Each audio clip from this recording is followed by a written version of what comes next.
KSSPA Kaduthuruthy നിയോജക മണ്ഡലം കമ്മിറ്റിയുടെ ആഭിമുഖ്യത്തിൽ ഏകദിന ശില്പശാല സംഘടിപ്പിച്ചു. ശില്പശാലയുടെ ഉദ്ഘാടനം സംസ്ഥാന പ്രസിഡന്റ് MP വേലായുധൻ നിർവഹിച്ചു. എല്ലാ സൂപ്പർ സ്പെഷ്യാലിറ്റി ആശുപത്രികളെയും മെഡിസെപ്പ് പാനൽ ലിസ്റ്റിൽ ഉൾപ്പെടുത്തണമെന്ന് അദ്ദേഹം ആവശ്യപ്പെട്ടു.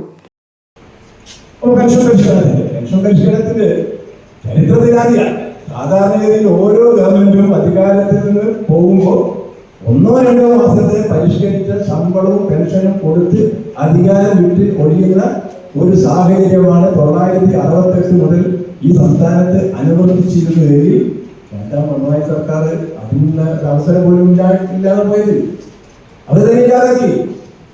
2024 ജൂലൈ 1 മുതൽ പരിഷ്കരിക്കേണ്ട ശമ്പള പരിഷ്കരണത്തിന് വേണ്ടി കമ്മീഷനെ നിയമിക്കാൻ നിരന്തരമായി 2024 ജൂലൈ നമ്മുടെ ട്രഷറിക്ക് മുമ്പിൽ പോയി പറഞ്ഞു.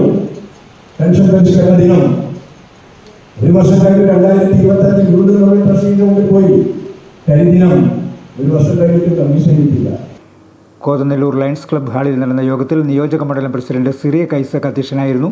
സംസ്ഥാന ഭാരവാഹികളായ TS Saleem, KD Prakashan, PK Manilal, Jewel C Pillai, Uzhavoor block panchayat അംഗം ബാബു തൂമ്പങ്കൽ തുടങ്ങിയവർ പ്രസംഗിച്ചു.